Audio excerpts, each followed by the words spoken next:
na dimensão da sua grandeza, amém? Aleluia, bom dia, graça e paz, irmãos. Graça e paz, igreja. Amém. Vamos louvar ao Senhor com alegria. O apóstolo Tiago, no capítulo 5, no verso 13, ele disse: quem está alegre, cante. Então vamos cantar ao Senhor, amém? Com bastante alegria, vamos lá.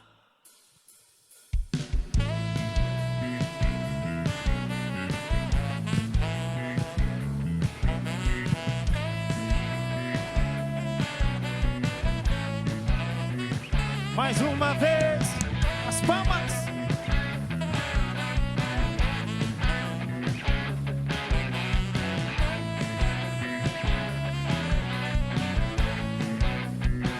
Vamos juntos.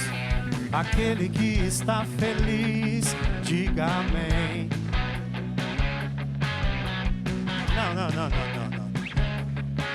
Não. Vamos de novo aqui. A igreja. Tá feliz ou não tá? Bora participar então. Vamos lá, aquele que está feliz, diga amém. Aquele que está feliz, grite aleluia. Aquele que está feliz, bata a palma assim. Aquele que está feliz, cante comigo assim. Oh, com Jesus no coração a gente é feliz, é feliz. Com Jesus na condução tudo é muito bom. Canta! Jesus é alegria, euforia, companhia todo dia. Jesus é o motivo da nossa alegria. Oh, com Jesus no coração a gente é feliz, é feliz. Com Jesus na condução tudo é muito bom.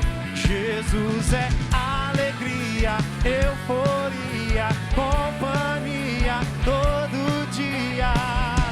Jesus é o motivo da nossa alegria. E as palmas.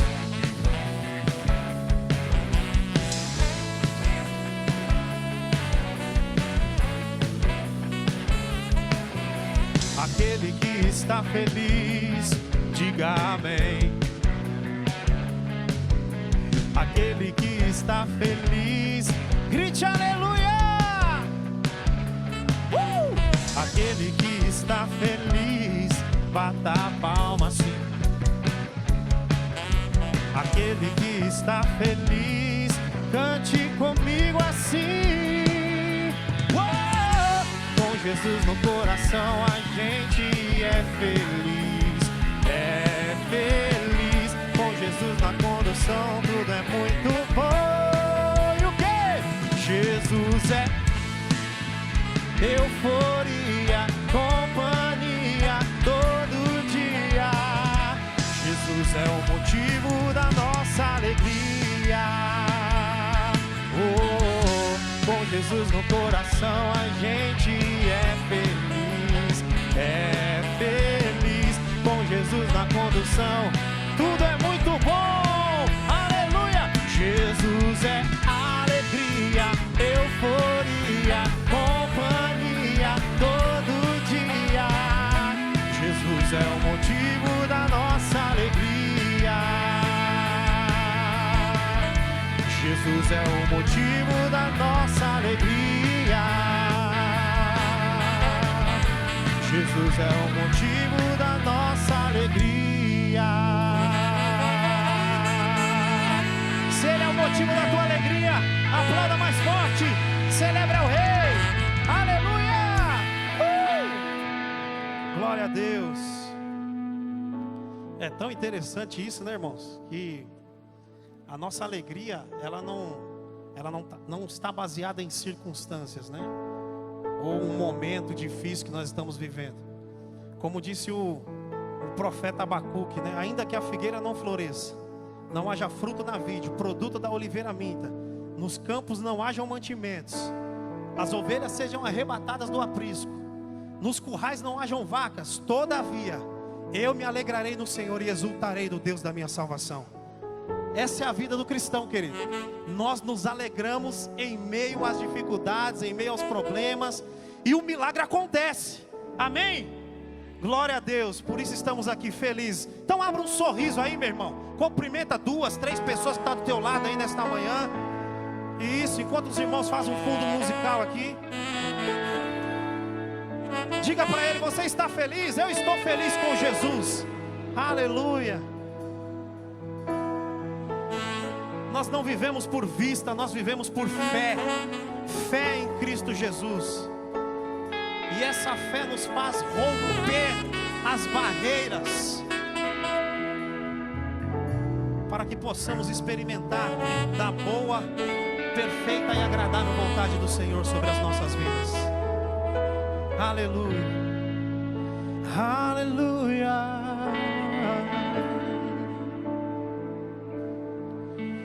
Cada vez que a minha fé é provada,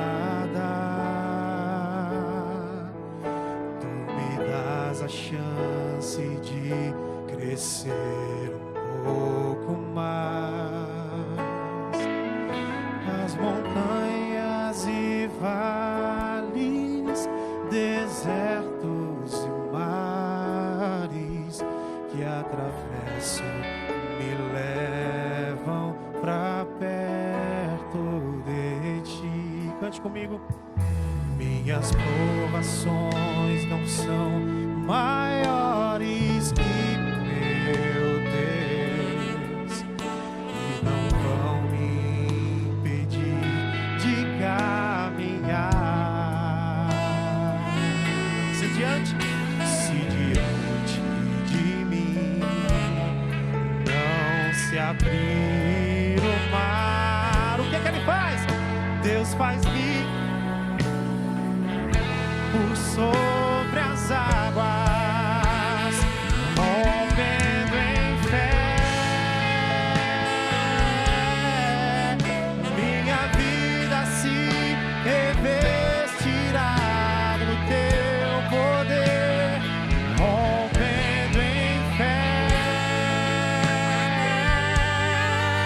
Com ousadia vou mover o sobrenatural. Vou lutar e vencer, vou plantar e colher. A cada dia vou viver rompendo em fé. Quero ouvir as mulheres cantando cada vez.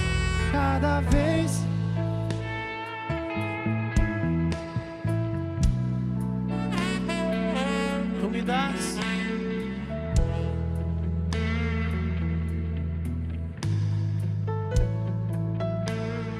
Agora os homens. E as montanhas e desertos e mares que atravesso me levam pra perto. Quantos querem estar perto do Senhor? Aleluia. Minhas provações, todos juntos, maiores.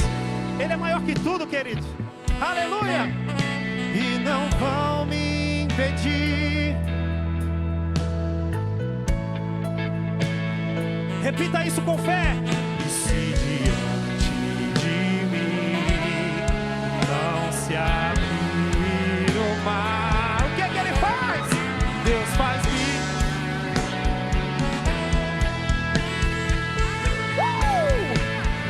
rompendo em fé.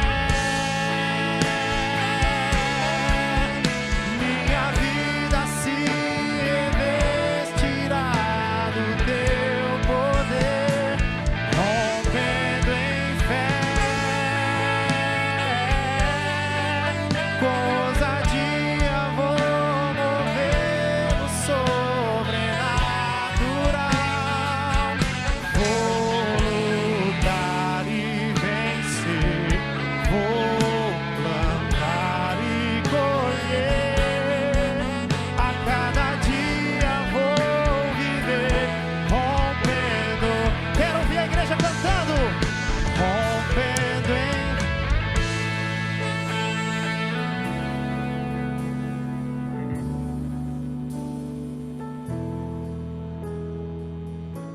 Canta bem forte, igreja. Rompendo em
cada dia vou viver rompendo em fé. A cada dia vou viver rompendo em fé. A cada dia vou viver rompendo em fé.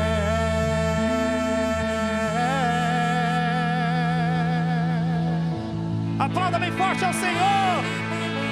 Aleluia. Que o Senhor te fortaleça, querido. Que você continue caminhando, rompendo em fé, em nome de Jesus.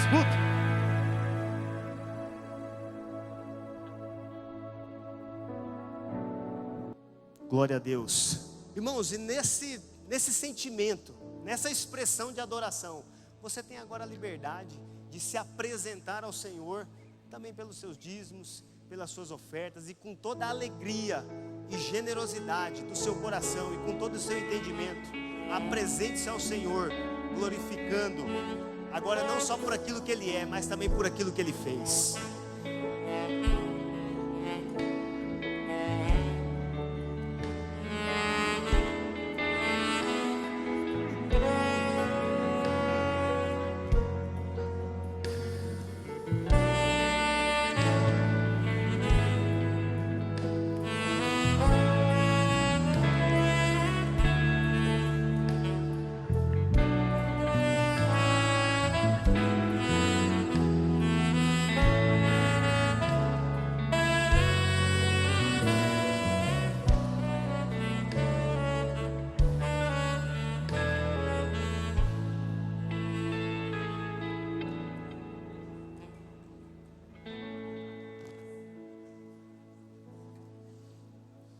Glória a Deus. Pode se sentar, irmãos, fiquem à vontade. Antes de nós lermos a palavra, eu quero te convidar para nós orarmos pelos dízimos, pelas ofertas, pelo altar e por aqueles que se apresentaram diante do Senhor. Estenda suas mãos para cá. Pai, nós te glorificamos, Senhor. Nós te exaltamos, nós te bendizemos. Nós agradecemos ao Senhor pela provisão em tempo oportuno, Senhor. Provisão essa que leva o seu povo a se expressar com fidelidade, apresentando-se com dízimos, com ofertas, que representam também a sua gratidão, a sua petição, por vezes a sua angústia, mas também a sua alegria de apresentar-se ao Senhor com as mãos cheias, de apresentar-se ao Senhor a partir de algo que o Senhor proveu em seus celeiros. Nós te exaltamos, Pai, porque as tuas providências têm nos cercado, Senhor. Nós te glorificamos, ó Deus, porque em todo tempo o Senhor tem se feito bem presente, em especial nos momentos de angústia. O nosso pedido, Senhor, é para que o Senhor continue a registrar naquele livro, diante do Senhor, toda a fidelidade do seu povo posta no altar de Deus. Que no nome de Jesus o teu povo continue a ser enriquecido, abençoado, que tenha fartura, que tenha prosperidade não apenas de recursos e de finanças, mas também de dias e de vigor, de saúde, Pai, e de bênçãos sobre as suas vidas. É o que eu te peço, é assim como eu te agradeço por todas as coisas, no nome de Jesus e para a glória do Senhor. Amém e graças a Deus. Irmãos, Abacuque é o profeta da vez. São 3 capítulos. E antes de nós iniciarmos a leitura, vou fazer uma breve introdução. Hoje é dia de batismo. Tá? Tem o endereço, pastor? Tem. Tá. Ao final nós vamos passar o endereço certinho, porque houve algumas perguntas nos grupos, enfim. Hoje é dia de batismo, então nós temos um tempo um pouco mais enxuto, porém, vamos conseguir ler tudo aquilo que é importante no texto. Veja, irmãos, que Abacuque, ele tem por significado do seu nome no hebraico, abraço. Alguns vão dizer abraço amoroso. É esse o significado do nome do profeta. E um abraço amoroso, ele só pode ser dado por quem ama, por quem, sobretudo, se relaciona com Deus. E nós vamos perceber que a leitura do livro de Abacuque, embora expresse muitos questionamentos, uma busca por respostas diante das angústias que ele sente, diante das visões que ele tem, nós vemos que Abacuque é um profeta amoroso na sua relação com Deus, porque ele se sujeita. E na sua sujeição, ele confia no Senhor e na sua providência. Não fala a respeito, o livro não detalha, ele não dá nenhum tipo de apontamento para quem são os pais, qual que é a genealogia. Porém, os mais ortodoxos, os estudiosos mais ortodoxos, eles vão defender, os mais conservadores vão defender que ele possivelmente era um levita. O capítulo 3, ele é um salmo de Abacuque. Eles vão dizer que ele era mestre de instrumentos e estava em meio aos diretores de cânticos. Aí, por essa razão, eu li um salmo no início que consta a pausa selá. Em algumas traduções, salá. E outras em português está lá uma pausa, que significa pendurar, parar, repousar, um momento de pausa. E isso quer dizer que é durante a oração, durante a adoração, o momento em que os levitas, ao cantarem ou eles destacarem um refrão, toda a congregação ela se levanta no momento de pausa e coloca as suas mãos para o alto. Alguns vão defender, alguns estudiosos da música vão defender que os próprios levitas penduravam os seus instrumentos e levantavam as mãos para o alto em adoração, junto com toda a congregação. Aqui existe uma divisão, porque alguns vão dizer que eles sustentavam a instrumentalidade à medida que a congregação adorava. Bem como outros vão dizer que eles, junto com a congregação, como falei há pouco, eles penduravam seus instrumentos, davam uma pausa na musicalidade e adoravam o Senhor. Então esse selá, ele é uma pausa. Se nós formos aqui no capítulo 3, no verso 3, ele diz, ó, Deus veio de Temã, o santo veio do monte de Parã, salá, ou selá, ou seja, uma pausa, porque o santo, ele repousou na congregação. É uma concepção, é uma poesia. Esses mesmos estudiosos dizem que Abacuque, além de ser profeta, além de ser levita, ele era um poeta talentoso. Por essa razão a musicalidade está envolvida. E é o único profeta, na verdade é o único livro que além dos salmos, ele consta essa expressão pare ou selá no texto. Isso é mais uma das justificativas que eles utilizam para acreditar que Abacuque era não só um profeta, mas um levita na casa, no templo de Deus. Logo, um hebreu legítimo de sangue. Diante disso, irmãos, entendendo um pouco do profeta, do contexto que o envolvia e de tudo que está ao seu derredor, eu quero te convidar para nós lermos lá a partir do verso 1, no capítulo 1, a advertência revelada ao profeta Abacuque. A primeira queixa de Abacuque, é um subtítulo que consta na minha tradução aqui, a NVI. Até quando, Senhor, clamarei por socorro sem que tu ouças? Até quando gritarei a ti violência, sem que traga salvação? Por que me fazes ver a injustiça e contemplar a maldade, a destruição e, mais uma vez, a violência, que é repetida além dessas duas vezes, por mais duas vezes no decorrer do texto, estão diante de mim. Há luta e conflito por todo lado. Por isso, a lei se enfraquece e a justiça nunca prevalece. Os ímpios prejudicam os justos e assim a justiça é pervertida. Mais uma vez, irmãos, eu quero te convidar para nós orarmos, porém agora pela palavra. Feche seus olhos.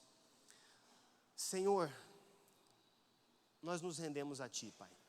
À medida em que Te exaltamos, nós também nos sujeitamos ao Senhor. Nós nos dobramos diante do Senhor. Nós dobramos a nossa cerviz diante do Senhor, Pai. Nós amolecemos a nossa cerviz, Senhor, diante de Ti. E nos rendemos como quem se rende diante da batalha. Pedimos para que o domínio do Teu Espírito, Senhor, tome as nossas mentes, tome o nosso entendimento e nos torne aperfeiçoados pelo conhecimento, pela sabedoria, pelo entendimento e pela revelação de Jesus Cristo por meio da Tua palavra. Seja conosco, Pai, e por meio do Teu Espírito Santo, nos conduza nas veredas da Tua justiça. Não nos permita desviar-nos nem para a direita, nem para a esquerda, mas que em todo tempo, o caminho do meio, que é o caminho reto, justo e soberano, que seja sempre e constantemente a nossa opção, independente das lutas, das dificuldades e dos temores. Que o Senhor seja conosco. Revele-se a nós esta manhã, Pai, e nos dê direção por meio da Tua palavra. É o que eu te peço no nome de Jesus e para a glória do Senhor. Amém e graças a Deus. Irmãos, o verso 1 é constituído de uma frase muito curta. Ele diz: advertência revelada ao profeta Abacuque. Algumas traduções, as mais antigas, vão dizer o seguinte: o fardo que ele viu, Abacuque, o profeta. É o único profeta que, ao contemplar uma visão da parte do Senhor, ele descreve isso como sendo um fardo, como sendo um peso. A visão que estava diante de Abacuque o tornou não só temeroso, mas um homem que caminha a partir da revelação de Deus com peso no seu coração e no seu entendimento diante das coisas que lhe sobreviriam. Por que, irmãos, que um profeta, por vezes, ele nos traz algumas coisas que parecem loucura, que parecem fora do curso do entendimento, ao mesmo tempo que de forma irrefutável, isso é profundo para nós que os ouvimos. Porque o profeta, diante da revelação, diante da visão que ele tem da parte do Senhor, ele tem um vislumbre do futuro, somado à sua compreensão do natural no presente. E isso traz para o profeta a responsabilidade de conduzir o povo a partir de uma interpretação do passado. Como? Entendam, quando eu falo do passado, eu não estou querendo dizer necessariamente acerca das nossas vivências enquanto indivíduo, dos anos que nos antecederam até aqui. Quando eu falo interpretando o passado, se nós pegarmos o texto de Abacuque, por exemplo, a interpretação do passado dizia respeito à lei. Mas ele não simplesmente lia a lei, citando os 10 mandamentos e todas as demais ordenanças. Ele interpretava a lei e a partir da lei ele trazia a aplicação diante da necessidade presente. Isso tudo em função daquilo que por visão ou por vislumbre ele enxergou e entendeu do futuro. Então ele se torna completo porque o Senhor traz a ele o entendimento diante de todas os espaços temporais que compõem passado, presente e futuro. Então vejam que um profeta, ele vive uma vida comum, mas ele tem da parte de Deus vislumbres de horizontes futuros. Contudo, ele tem a responsabilidade de compreender e manusear bem a palavra, porque ela é que vai dar base de interpretação para se aplicar no presente, diante daquilo que ele viu acerca do futuro. Então entendam, um profeta que não conhece a palavra e não manuseia bem a palavra, ele corre um sério risco de ser alguém místico, de ser alguém que interpreta a visão, que interpreta a profecia, segundo a sua própria compreensão do presente, é limitado. E aqui está um campo perigoso, porque se o profeta faz uma anunciação segundo a sua própria interpretação do presente, julgando ter visto algo no futuro, mas ele não tem base do passado que representa a lei, os fundamentos, ele pode te conduzir ao erro e você caminhar junto com ele nessa falha. Então um profeta, ele tem por responsabilidade conduzir, manusear bem a palavra da verdade, conhecer na profundidade. Isso é algo que não é negociável para o profeta. É uma responsabilidade. Então, se você conhece algum profeta, fala, eu não conheço muito bem a Bíblia, eu sugiro você pesar o que está vindo dessa fonte e analisar com muita cautela para que você não venha a errar, ser conduzido ao erro, e quando replicar coisas do tipo que você ouve de algum profeta sem instrução na palavra, que você venha, pior do que isso, reproduzir esse erro e induzir outros a essa falha também. Amém, irmãos? Então, a angústia do profeta, o fardo do profeta diante desse vislumbre do futuro, ele está montado diante dessa realidade que está muito presente nas suas entranhas, na sua compreensão, no seu coração, e diz respeito ao passado, ao presente, a partir do vislumbre do futuro. Diante desse misto de emoções que compõem o profeta aqui nesse momento, aí nós vamos para o verso 2. Até quando, Senhor, clamarei por socorro, sem que Tu ouças? Até quando gritarei a Ti, violência, sem que traga salvação? Por que me fazes ver a injustiça e contemplar a maldade? A destruição e a violência estão diante de mim, a luta e conflito por todo lado. Vejam que quando ele faz menção à injustiça, nós precisamos entender que ele está falando acerca da injustiça vista em visão, mas da injustiça que ele contemplava com os seus olhos. Porque no decorrer do livro nós vamos perceber que o profeta Abacuque, ele começa a entrar em angústia, e nessa conversação em oração com o Senhor, ele começa a expressar por que o Senhor Santo, ele permite que um povo que é menos santo do que o seu, venha julgá-lo.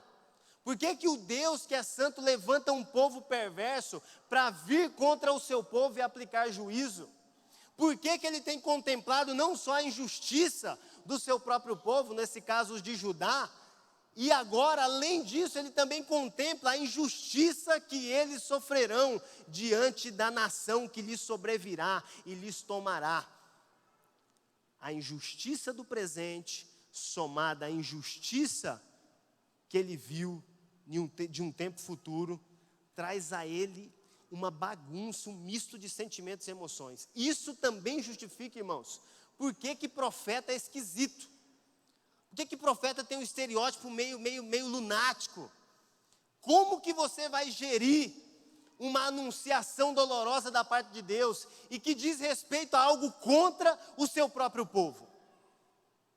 Isso tem acontecido nos nossos dias. Alguns irmãos têm tido visões apocalípticas. Se nós procurarmos no YouTube, nós vamos ver que já alguns profetas há muitos anos, ou nesse período de dias aí onde a direita no Brasil se levantou, um caos é anunciado nos nossos tempos, e há alguns anos, e até em algumas décadas passadas, o Senhor revela a muitos profetas o tempo do fim. E nessas revelações, nessas visões, nesses vislumbres do futuro, muitos têm tido as visões do Apocalipse, e nelas eles conseguem contemplar aqueles que são salvos e aqueles que não são salvos. Como é que uma pessoa dessa fica normal se ela enxerga ali um ente querido ficando para trás? Aí ela tenta trazer uma nuance do futuro para o presente e então ela é refutada. Fala, você está ficando louco.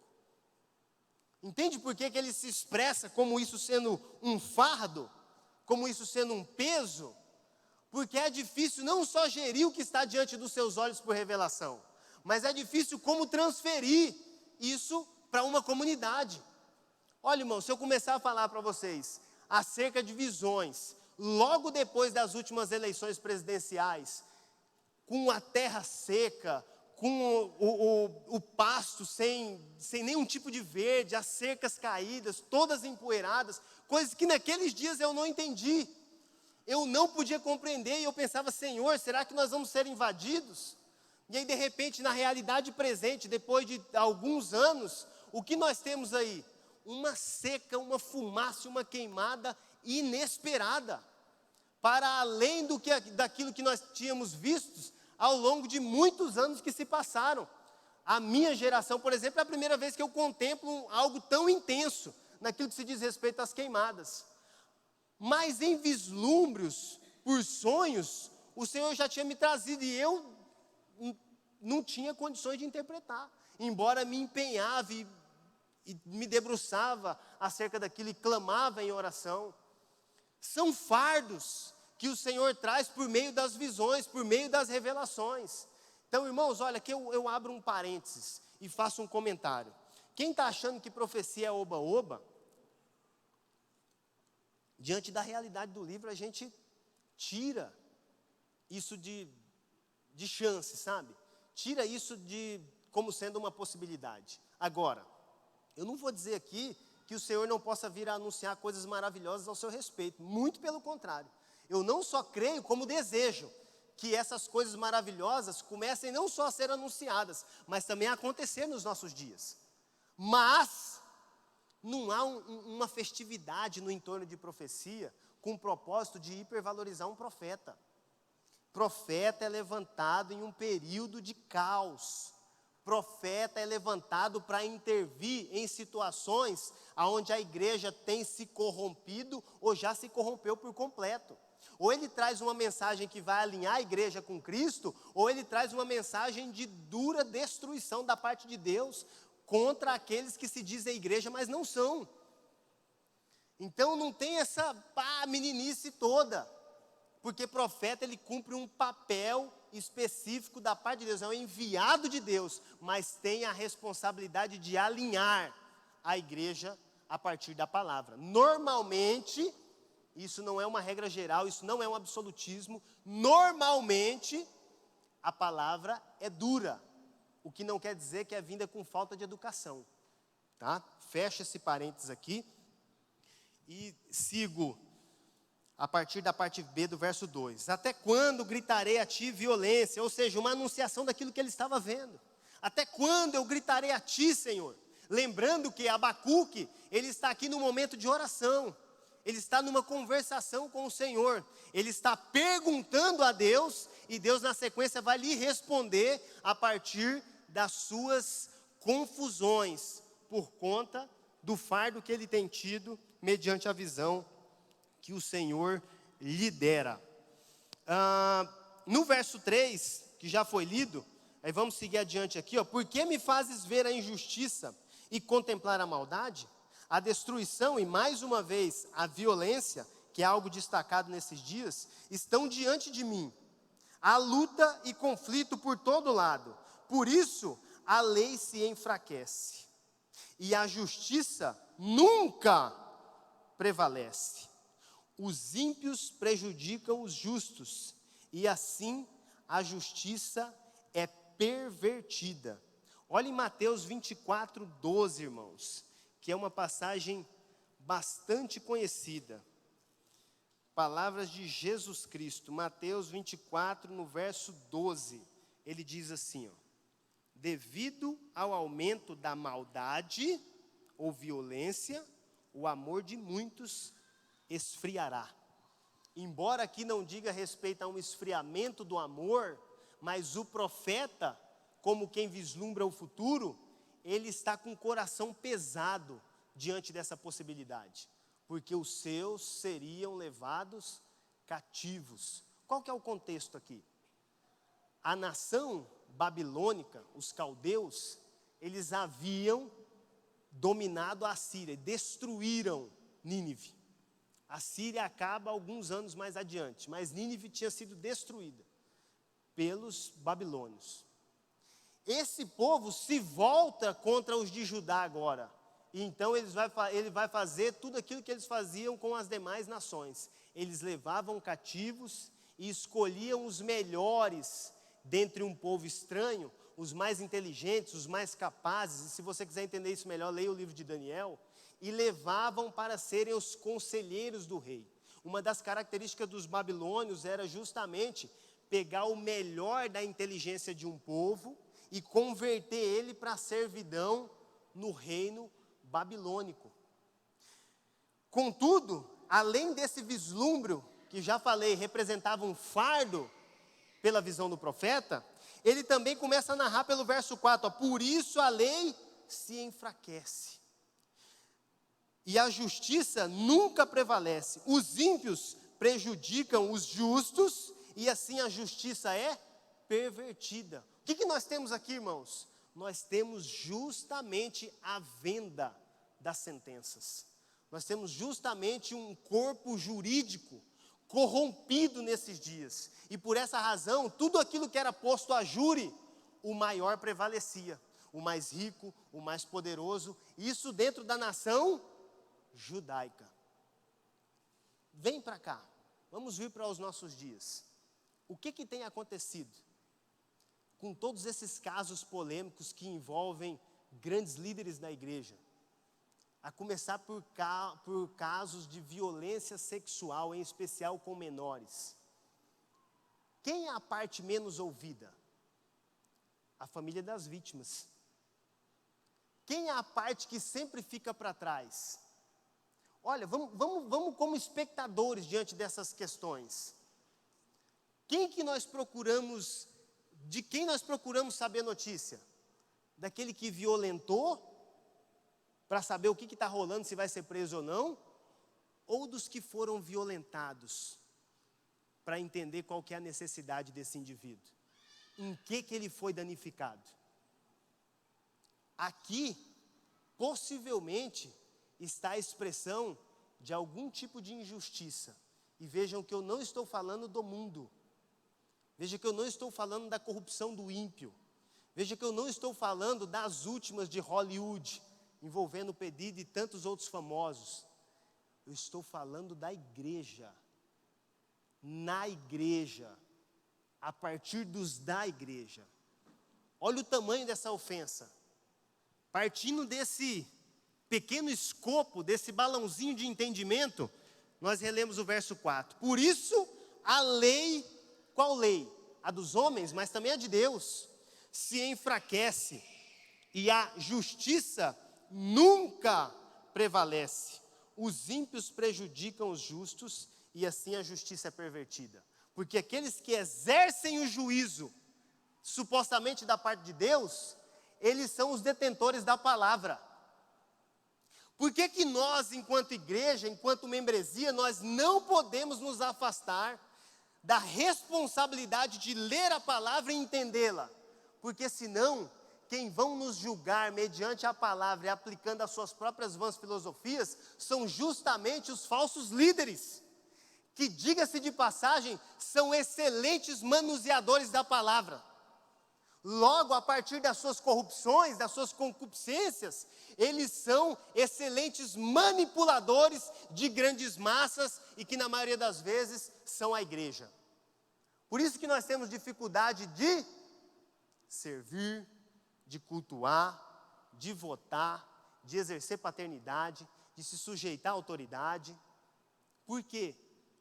Porque a justiça é pervertida. E pervertida por quem? Por aqueles que são senhores dela, ou a partir dela. Isso diz respeito a um corpo jurídico, maléfico, corrompido? Também, mas antes disso acontecer, ele nasceu nas entranhas daqueles que se dizem igreja. Como igreja, quem eu sou? o que perverte a lei ou que exerce uma reta justiça segundo a compreensão da palavra de Deus. Verso 5, aí nós temos a primeira resposta do Senhor. Aqui no subtítulo diz a resposta do Senhor.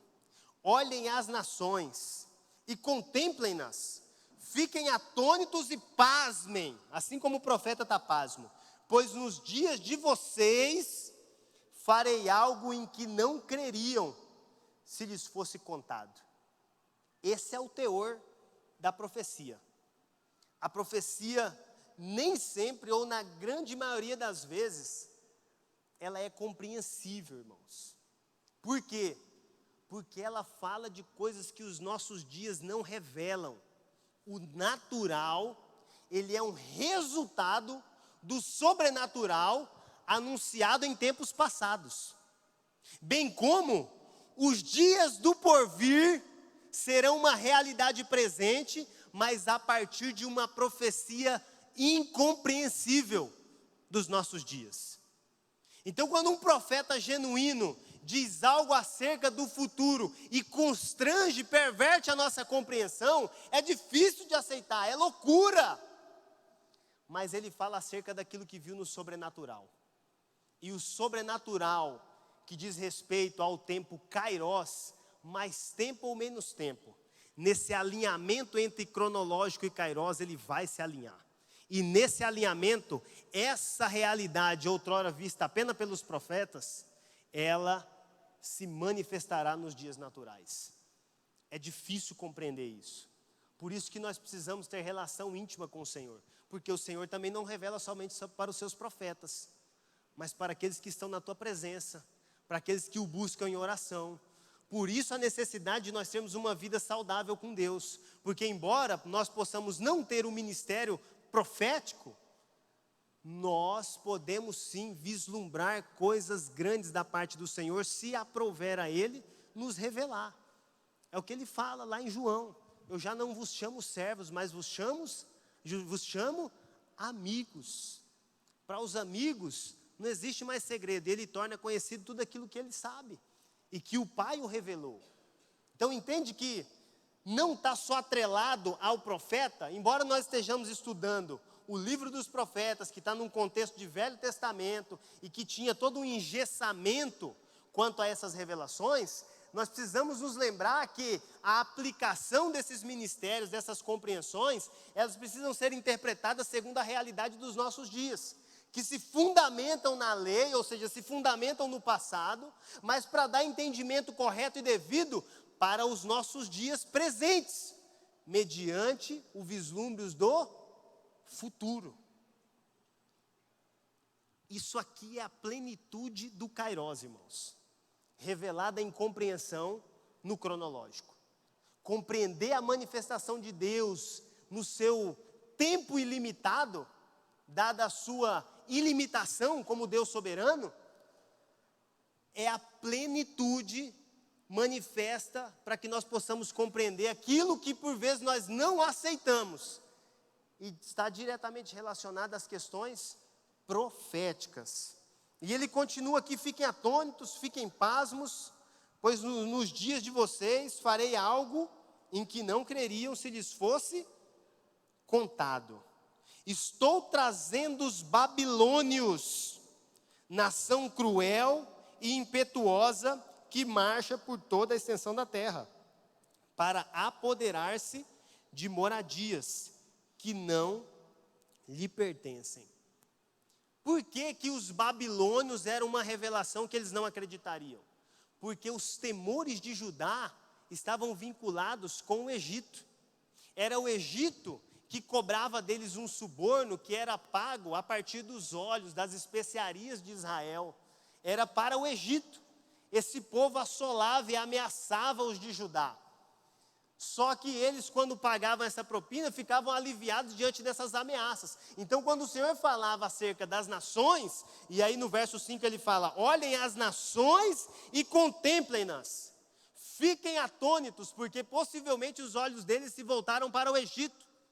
E o Senhor anuncia que aqueles que destruíram totalmente o do norte, viria para dominá-los. Aqueles que destruíram, perdão, uma correção, que destruíram o povo que destruiu o reino do norte, ou seja, os babilônios destruíram os assírios, que por sua vez tinham destruído o reino do norte. Esses que destruíram um povo destruidor, viria para também destruí-los, e era um povo inimaginável. É como você esperar algo vindo da Argentina e de repente desce a Venezuela. Esse é o olhar que constrangeu o povo. Isso é o que deixou esse povo atônito, sem saber o que fazer.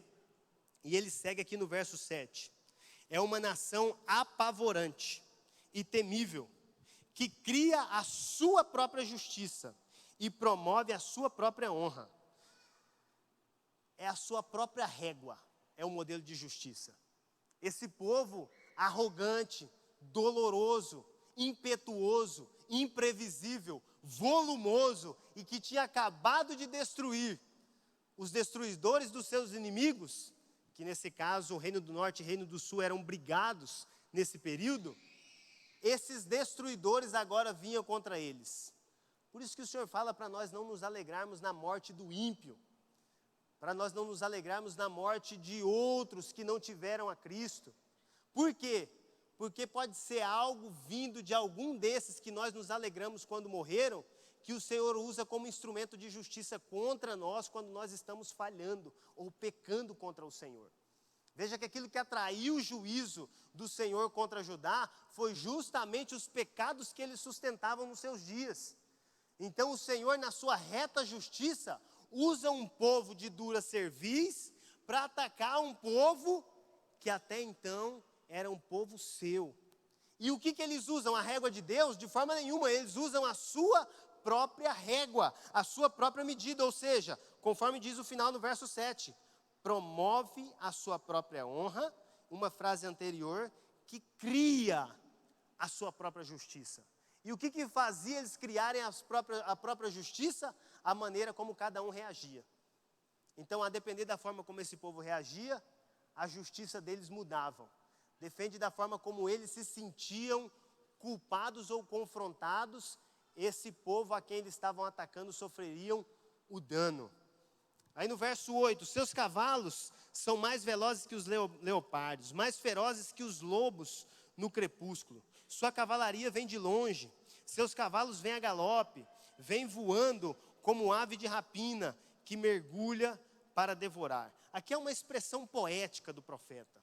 Ele vai falando como quem está tecendo um poema, e ele quer destacar a habilidade, a condição desse povo de ataque, a forma, os lugares, as horas, a partir dessa expressão de poema. Quando ele fala os lobos, que ele, por exemplo aqui, eles são mais ferozes que os lobos no crepúsculo. O crepúsculo é justamente o espaço que há entre a noite, ou seja, entre a treva e a luz do dia. No CTB, no Código de Trânsito, vai falar a respeito do lusco-fusco no final da tarde, entre a tarde e a noite. É o momento mais perigoso para se dirigir, segundo o CTB.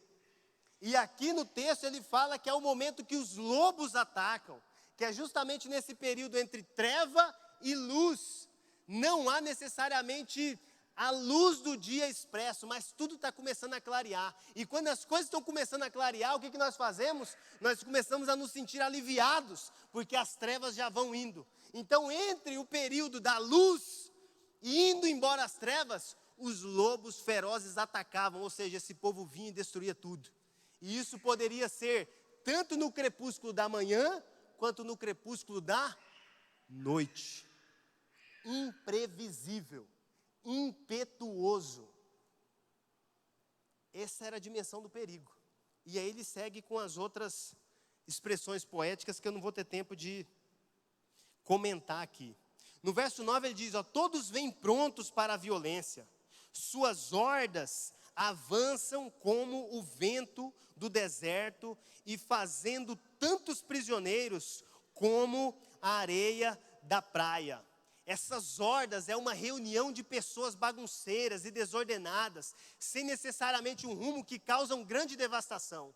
Ele fala que essas hordas aqui, elas avançam como o vento do deserto. E o que o vento do deserto causava? Ele destruía toda a vegetação, causando contra esse povo fome. Então esse povo, com seus ajuntamentos desordenados, que eram as hordas, eles vinham destruindo tudo ao redor. Então toda a agricultura, todo o cultivo, toda a plantação, ela era destruída para minguar o povo que estava dentro das muralhas, ou seja, das muralhas para dentro, na circunferência que separava uma província. Essa era a descrição do Senhor com relação ao povo que viria. Segundo aquilo que o Senhor havia estabelecido, estava dando ao profeta um vislumbre dos dias que viriam. Se alguém nos dissesse que essa realidade está bem próxima de nós, aí você se volta para o seu dia comum, e vai fazer o seu almoço, e mais tarde você vai vir no culto, e já tem uma programação para a semana, já tem, quem sabe, uma passagem reservada para o final do ano, já tem toda uma programação. Você vai acreditar? No máximo, você vai falar, então vou me despedir dessa vida e vou fazer tudo que eu já tinha programado fazer. Entende que a realidade do natural, ela não nos permite, senão por fé, encarar as realidades espirituais que são trazidas por revelações aos profetas, para anunciar acerca dos dias que nos sobrevirão. Era essa a dificuldade que estava diante desse povo, porque olha só, o capítulo 1 todo e parte do 2, ele nada mais é do que uma intercessão do profeta, uma conversação do profeta entre ele e Deus. Ele simplesmente estava atônito com tudo aquilo e clamando, Senhor, Senhor, e agora, e enquanto estava todo mundo tranquilo na sua maldade, no seu pecado, ele arrancava os seus cabelos em oração e falava, Senhor. Essa também é a realidade de um intercessor genuíno. Ele não olha para o povo e distingue. Deixa eu avançar na leitura que eu comento mais acerca da intercessão dentro do caráter profético. Depois, verso 10, né? 10. Menosprezam os reis, zombam dos governantes, riem de todas as cidades fortificadas, pois constroem rampas de terra e por elas as conquistam. Diferente dos demais povos que faziam rampas com lixo, os babilônios faziam rampas mais ordenadas de terra. E eles então acessavam os muros fortificados, que a exemplo dos muros de Nínive, tinha uma passagem que cabia até 3 carroças, que passavam uma contra a outra sem se esbarrar. E diante dessa dimensão, dessa largura toda, uma vez que os babilônios acessavam esses muros, eles não só contemplavam a cidade, mas por serem muitos, eles a dominavam com facilidade. E aqui destaca a qualidade das rampas que eles faziam para acessar esses muros. Aí no verso 11 ele diz, depois passam como vento e prosseguem, homens carregados de culpa e que têm por Deus a sua própria força, pagãos, aqueles que cultuam a própria inteligência, aqueles que cultuam a própria força bélica, todos aqueles que estão afastados de Deus, possivelmente promovem esse culto às próprias nações. Por exemplo, do que a Rússia se envaidece? O que os Estados Unidos arrota para combater a Rússia? Sua expressão bélica, sua capacidade de fogo. É nisso que eles ancoram o seu coração, e ele coloca aqui, e que tem por Deus a sua própria força. Força na batalha, força do braço, força da inteligência, força do volume de pessoas. Nos nossos dias, força bélica, força de tática, e por aí vai. Aí vem a segunda queixa de Abacuque. Eu não vou conseguir explanar muito, irmãos, mas eu vou ler todos os versos aqui. E vamos pescar alguma coisinha em 1 minuto.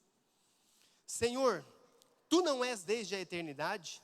Meu Deus, meu santo, Tu não morrerás. Senhor, Tu designaste essa nação para executar juízo. Ó rocha, determinaste que ela aplicaste castigo. Teus olhos não são tão puros, Teus olhos são tão puros que não suportam ver o mal. Não podes tolerar a maldade. Então por que toleras o perverso? Por que ficas calado enquanto os ímpios devoram os que são mais justos do que eles? tornaste os homens como peixes do mar, como animais que não são governados por ninguém.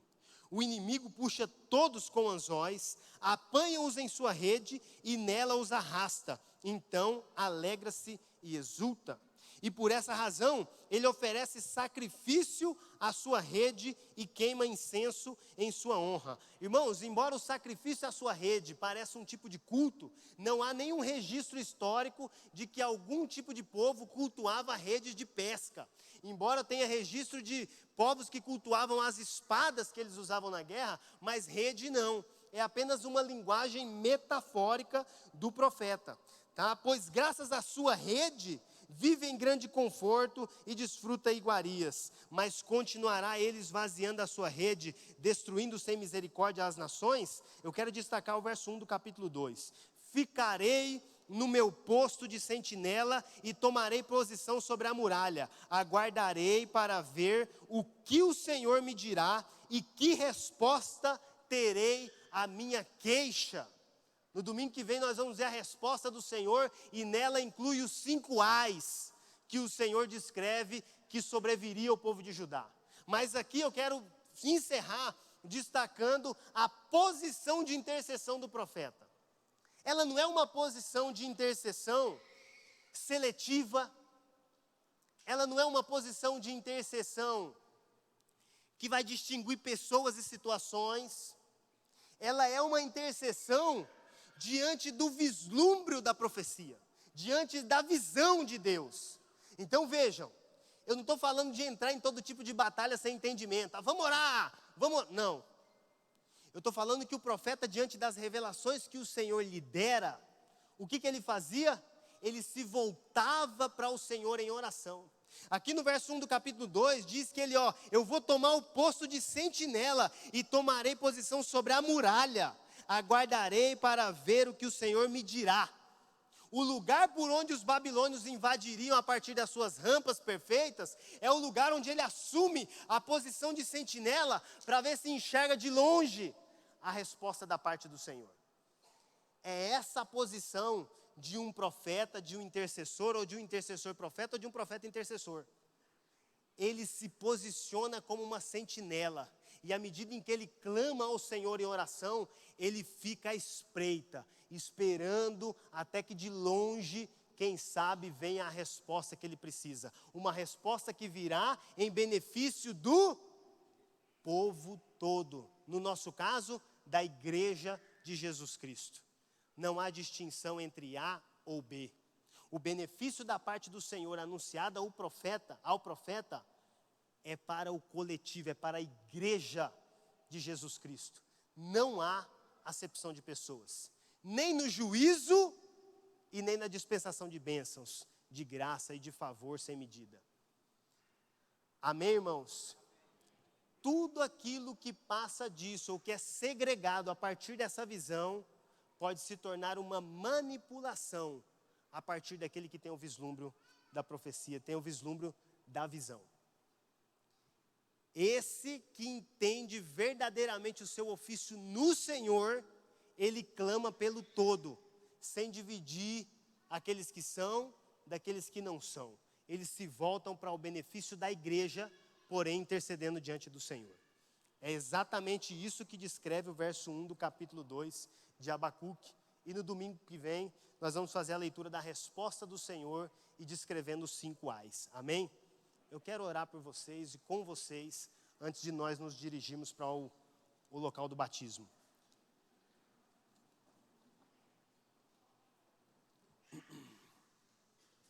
Irmãos, com entendimento em nome de Jesus, seja o que for que você tem posto diante do Senhor, ore com toda a sua razão e por fé contemple a manifestação daquilo que ainda não existe, mas que o Senhor já tem desenhado no seu entendimento, no seu coração, como uma espécie de vislumbre profético. Amém?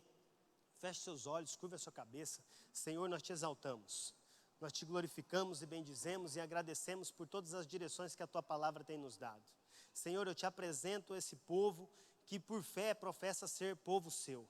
Que no nome de Jesus, Pai, o teu Espírito venha nos tomar, nos alinhando com o querer da tua vontade. que em todas as coisas nós possamos compreender aquilo que a Tua verdade, aquilo que a Tua palavra, ela tem nos ensinado. E que assim como o profeta, Senhor, nós possamos assumir uma posição intercessória, para que nós saibamos, Senhor, distinguir os tempos que virão, quer eles em juízo, quer eles, Senhor, em bênçãos sem medidas. O meu pedido é que de forma completa e ampla, todo o seu povo seja capacitado pelo conhecimento da Tua palavra, para viver um período de escassez, mas também para viver um período de bonança.